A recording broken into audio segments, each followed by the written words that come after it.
እስከዛሬ የሆነ ቦታ መድረስ እንፈልጋለን፣ ነገር ግን ያሰብነው ቦታ አልደረስንም። ለዚህ ተጠያቂ የሚሆነው ማን ነው? ሀገራችን ነው ወይስ ቤተሰቦቻችን ወይስ ራሳችን? አንዳንድ ነገሮችን ስናስብ ግራ ይገባናል። ለዚህ ነገር ተወቃሽ ማን ነው የሚሆነው?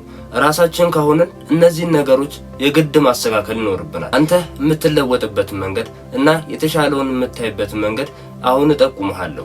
ይሄ መንገድ ለኔ ጠቅመውኛል፣ ለእናንተም ይጠቅማሉ ብዬ ስላሰብኳቸው ነው በዝርዝር ያስቀመጥኩላችሁ። በተለይ መጨረሻ ላይ ያለው መላ ህይወቴን ቀይሮታል። የመጀመሪያው አስተሳሰባችንን ማስተካከል ነው። አብዛኞቻችን አንረዳውም እንጂ ብዙ ነገር ወደ ኋላ የቀረ ነው በአስተሳሰባችን ነው። ብዙ ነገሮች ጥለውን እየሄዱ ያሉት በአስተሳሰባችን ነው።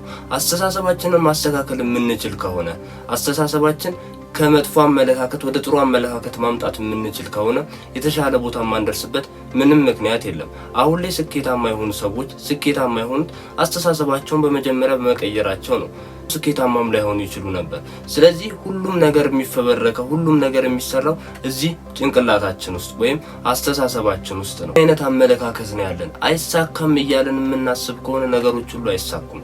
ከአንድ ቦታ ፈቀቅ ልንል አንችልም፣ ወይም ከፍ ልንል አንችልም፣ ልንሻሻል አንችልም። ስለዚህ አስተሳሰባችንን የግድ ማስተካከል ይኖርብናል። መጀመሪያ ግን አስተሳሰባችን ምን ላይ እንደሆነ መረዳት ይገባናል። አስተሳሰባችን ፊክስድ የሆነ ማይንድ ሴት ከሆነ እሱን የግድ ማስተካከልና መቀየር ይኖርብናል።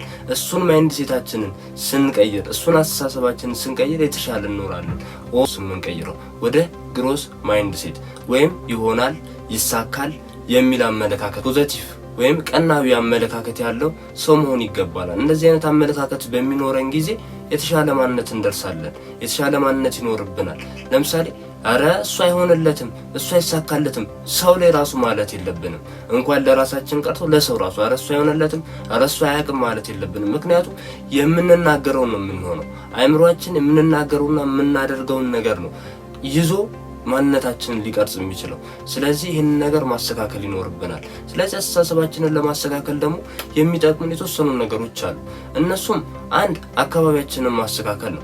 ኢንቫይሮንመንታችን ምን አይነት ኢንቫይሮንመንት ነው የሚለውን ነገር በደንብ አድርገን መለየት ይገባናል። ከዛ በኋላ መለየት መጥፎ ጓደኞች ካሉ የሚጎትቱን ወደኋላ ጓደኞች ካሉ እነሱን ጓደኞች የግድ መለየት ይኖርብናል።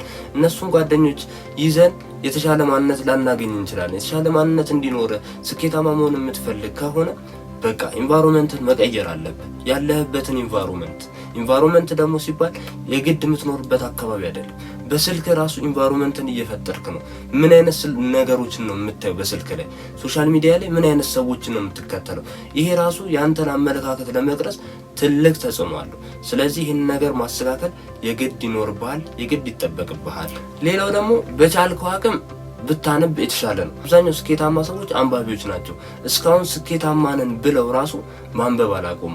አብዛኞቹ ስኬታማ ሆነው ሲጠየቁ ንባብ እንዴት ነው የትርፍ ሰዓት ስራ ነው ወይስ የሙሉ ሰዓት? አብዛኛው ሰዎች የሚሉት የሙሉ ሰዓት ስራዬ ነው የሚለው። ስለዚህ የግድ ማንበብ ይኖርብናል። እውቀት አያልቅም። ከጊዜ ወደ ጊዜ እየተሻሻለ ነው የሚሄደው። ስለዚህ አንተ በጊዜ ወደ ጊዜ እየተሻሻልክ ነው መሄድ ያለብህ። ትናንትና ማንነት የዛሬን አዲስ ማንነት መገንባት አትችልም። ስለዚህ ሁል ጊዜ መሳል ይኖርባል። ሁል ጊዜ መሞረድ ይኖርባል። ለመሞረድ ደግሞ ሰው እስከሆነን ድረስ ማንበብ ይኖርብናል። ማንበብ ስኪሎችንን መማር ማሻሻል ይጠበቅብናል። በዚህ መልኩ አስተሳሰባችንን እናስተካክላለን። ሁለተኛው ደግሞ ኤክሰርሳይዝ ማድረግ ነው። አብዛኞቻችን ቸል እንለዋለን ኦር እንደ ትልቅ ኢሹ እናደርገዋለን። ነገር ግን ኤክሰርሳይዝ መስራት በጣም ብዙ ጠቀሜታዎች አሉት። ሰውነታችን በኢንዶርፊን እና ሴሮቶኒን በሚባሉ ኬሚካሎች ይሞላል። እነዚህም ኬሚካሎች ጥሩ ስሜት እንዲሰማን፣ ጥሩ ኮንፊደንስ እንዲኖረን፣ ጥሩ ማንነት እንዲኖረን፣ ጥሩ አስተሳሰብ እንዲኖረን ያደርገናል። ስለዚህ ኤክሰርሳይዝ መስራት የግድ አስፈላጊ ነው። ቸል ማለት የለብንም። ኤክሰርሳይዝ መስራት ደግሞ ሲባል የግድ ትላልቅ ጂም ቤቶች መሄድ አይጠበቅብንም። አቅማችን በፈቀደው በቻልነው መጠን እቤታችን ውስጥ መስራት እንችላለን። ኤክሰርሳይዝ ለመስራት ከ10 እስከ 15 ደቂቃ በቂ ነው። በእንቅልፍ ተኝተን እናድራለን አይደል? ከዛ በኋላ ተነስተን ቢያንስ ስትሬች ብናደርግስ፣ ከቻለን አባችን የሚመች ከሆነ ዱብ ብንልስ፣ ገመድ ብንዘልስ፣ በቃ እነዚህ ነገሮች በማድረግ ጥሩ ኤክሰርሳይዝንም መስራት እንችላለን። ጥሩ ውሎም እንድንውል ያደርገናል ማለት ነው። የኤክሰርሳይዝ ትንሽ የሉም፣ የስፖርት ትንሽ የሉም። በቃ በቻልን መጠን መንቀሳቀስና መስራት ይጠበቅብናል። አብዛኛው ጊዜ ውሏችን ሪጅድ ነው። በቃ አብዛኛው ሰው ጠዋት ቢሮ ይገባል፣ ከዛ በኋላ ቀኑን ሙሉ እዛ ቢሮ ይውላል። ከዛ በኋላ ማታ ላይ ደግሞ የሚሄደው በትራንስፖርት ኦር በመኪና ነው የሚሄደው።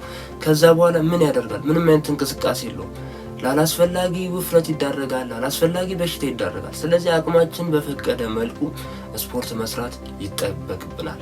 ስፖርት መስራት ቸል የምንለው ጉዳይ አይደለም። በቃ የግድ አስፈላጊ ከሚባሉ ነጥቦች አንዱ ስፖርት መስራት። የሚሰራ ሰው የለበሰው ሁሉ ያምርበታል፣ ኮንፊደንስ አለው በየትኛውም ቦታ። በቃ አስተሳሰቡ ራሱ ጥሩ ነው የሚሆነው፣ ቀና አመለካከት ነው የሚኖረው ስፖርት የሚሰራው። አብዛኞቻችን አመለካከታችን እንደ ድሮ ነው። ኦር ስፖርት ቤት ጂም ቤት የምገባው ለማጠር ነው እንዴ ይላል። ይሄ ስፖርት የሚያሳጥር ቢሆን ሁሉም አጫጭር ይሆኑ ነበር። ስፖርት የሚሰራ እንዳለ አጫጭር ይሆን ነበር እስከዛሬ ድረስ። ያ ነገር አያሳጥርም። ስለዚህ ነገር ዲፕሊ ገብቼ አላወራላችሁም፣ ግን በቃ ስፖርት አቅማችን እስከፈቀደው ድረስ አቅማችን እስከሚችለው ድረስ መስራት ይጠበቅብናል። አመጋገባችንን ማስተካከል ይኖርብናል። አጠጣጣችንን ማስተካከል ይኖርብናል። የእንቅልፍ ሰዓታችንን ማስተካከል ይኖርብናል። እነዚህን ነገሮች ካስተካከልን ከተሻለ ህይወት ኦር ከስኬታማነት ምንም ነገር ሊያግደን አይችልም። ሶስተኛው ደግሞ ስለ ገንዘብ የግድ ማወቅ ይኖርብናል።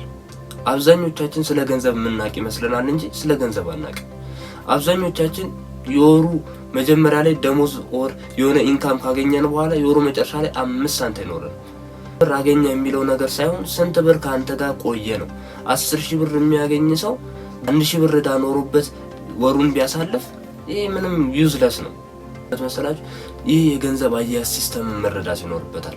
አባውት ሴቪንግ፣ ስለ በጀቲንግ በደንብ አድርጎ መረዳት ይኖርበታል። ገንዘብ አገኝ አይደል? ያንን ገንዘብ ደግሞ እንዴት ነው ወደ ደብል ላደርገው የምችለው? የተሻለ ገንዘብ እንዴት ነው ላደርገው የምችለው? ዛሬ ላይ 10,000 ብር አገኛለሁ፣ የሚቀጥለው አመት እንዴት ነው በወር 100,000 ብር ላገኝ የምችለው የሚለውን ነገር የጭንቅላት ጨዋታ ነው። በቃ አንተና 100,000 ብር በወር የሚያገኘው መካከል ምንድነው ያለው ልዩነት? የእውቀት ከሆነ ያንን እውቀት ጋፕ ሙላው። የጊዜ ከሆነ ያንን ለዛ ነገር ጊዜ ስጠና አስተካክለው። ሁለታችሁም ተመሳሳይ 24 ሰዓት ነው የሚሰጣችሁ። ሁለታችሁም ስራ ብላችሁ ትወጣላችሁ። ነገር ግን እሱ በወር 100,000 ብር ነው የሚያገኘው፣ አንተ ግን 10,000 ብር ነው የምታገኘው። ስለዚህ ይሄንን ማስተካከል የምትችለው አንተ ነህ። ስለዛ ነገር በደንብ ነገር ፎከስ አድርገህ ማጣራት፣ ያ ሰው እንዴት ነው እንትን የሚለው፣ ያ ሰው እንዴት ነው የሚያደርገው የሚለው ነገር በደንብ አድርጎ መለየትና መረዳት ይጠበቅብሃል። ሌላው ደግሞ አንተ ገንዘብን ማተም አትችልም፣ ነገር ግን ገንዘብን መስራት ትችላለህ። ገንዘብን ማተም የሚችለው እንግዲህ ብሔራዊ ባንክ ነው ወይም ወርልድ ባንክ ነው ይህን ነገር ማተም የሚችለው። አንተ ገንዘብን ማተም እስከማትችል ድረስ ከሰው ግን ገንዘብን እንዴት ልቀበል ዘርፈህ ምናምን ሳይሆን በትክክለኛው መንገድ አገልግሎት ሰጠህ ኦር የሆነ ዕቃ ሰጠህ እንዴት ገንዘብ ላገኝ የሚለውን ነገር ሁልጊዜ ስተኛ ሆነ ስትቀመጥ ይህን ነገር ማሰላሰል ይኖርብሃል። ነገ ላይ ሰርቫይቭ ማድረግ የማይቻልበት ጊዜ ነው የሚመጣው። አሁን ካለህበት ህይወት ለመሻሻል የምትፈልግ ከሆነ የግድ ጭንቅላትን ማሰራት ይኖርብሃል። ጭንቅላትን ስታሰራው ቦዲን ያዟል። ቦዲ ጥሩ ነገር ይሰራልሃል።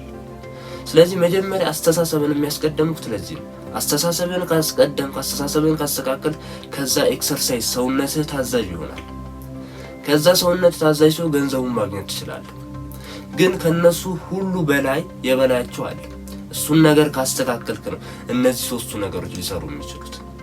ሁልጊዜም ቢሆን ስለ ገንዘብ ለማወቅ ራስን ክፍት ማድረግ ይኖርብሃል። ራስን ማሻሻል ይኖርብሃል። አራተኛውና ዋናው ነገር መንፈሳዊነት ላይ በደንብ አድርገህ መስራት ይኖርብሃል። እምነት ላይ በደንብ አድርገህ መስራት ይኖርብሃል። ጸሎት ላይ በደንብ አድርገህ መስራት ይኖርብሃል።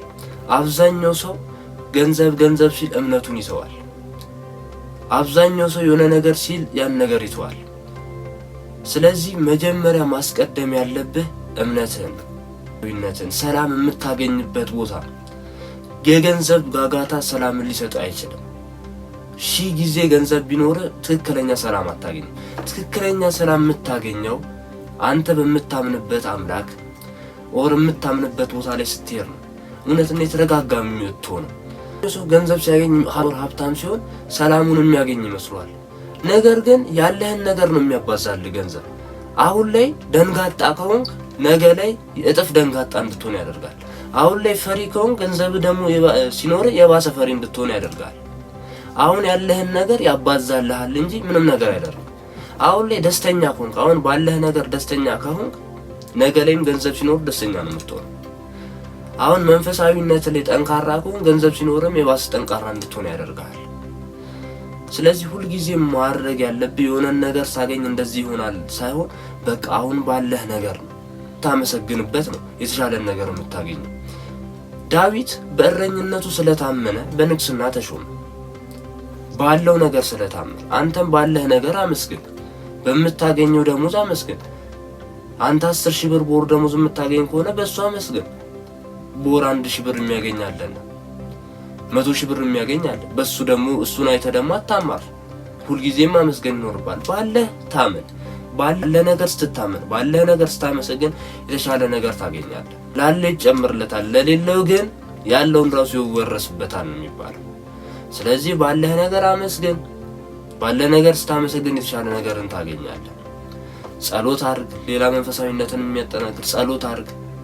ጸሎት ማድረግ በጣም አስፈላጊ ነው። አቅምህ በፈቀደ መልኩ ለምሳሌ በኦርቶዶክስ እምነት በቀን ውስጥ 7 ጊዜ ጸሎት አድርጉ ይባላል። ይህንን ነገር እያሟላህ ነው። እሱ ምናልባት ሊበዛብህ ይችላል። አቅምህ በፈቀደ ጠዋትና ማታ ጸሎት ታደርጋለህ። የትኛውም እምነት ላይ ሆነ ጸሎት ታደርጋለህ፣ ኦር ታመሰግናለህ ለተሰጠህ ነገር፣ ላለህ ነገር ስለውሎ። ይህንን ነገር ሁሉ ጊዜ ማዳበርና ማድረግ ይጠበቅብሃል። ሌላ ደግሞ አቅምህ በፈቀደ ዝማሬዎችን፣ ስብከቶችን ብትሰማ የተሻለ ነው።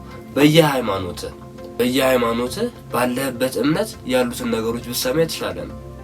ምክንያቱም ሰላምን ይሰጣል፣ መንፈስን ያድስልሃል፣ ከፈጣሪ ጋር ኮኔክት ታደርግበታለህ። እነዛን ነገሮች ስትሰማ የዓለምን ጫጫታ ትረሳዋለህ። ዓለም ላይ ያሉት እነዚህ ገንዘብ መጣ፣ ከሰርኩ፣ አተረፍኩ የሚለውን ነገር ትረሳዋለህ። አንተ ይሄ ከዚህ ዓለም በኋላ ስላለ ህይወት ታስባለህ። ስለዚህ ስለዛ ነገር ማሰብ የምትፈልግ ከሆነ ራስን በእነዚህ ነገሮች ክበብ። ወደ እምነት ቦታዎች ሂድ፣ ዝማሬዎችን አዳምጥ፣ ስብከቶችን አዳምጥ፣ ሃይማኖታዊ መጽሐፍቶችን አንብብ። በቃ ራስን በዚህ መልኩ ስታሻሽል፣ በዚህ መልኩ ስትቀርጽ ሀብታም ትሆናለህ። መንፈሳዊ ሆኖ ሀብታም የሆነ ማን አለ ብትል አብርሃም፣ ኢዮብ ብዙ ልንጠቅስ እንችላለን።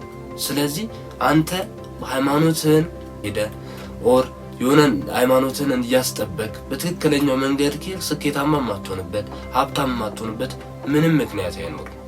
ከነዚህ ውስጥ የትኛው ተመቻችሁ? የተመቻችሁን በኮሜንት ላይ አስቀምጡልኝ።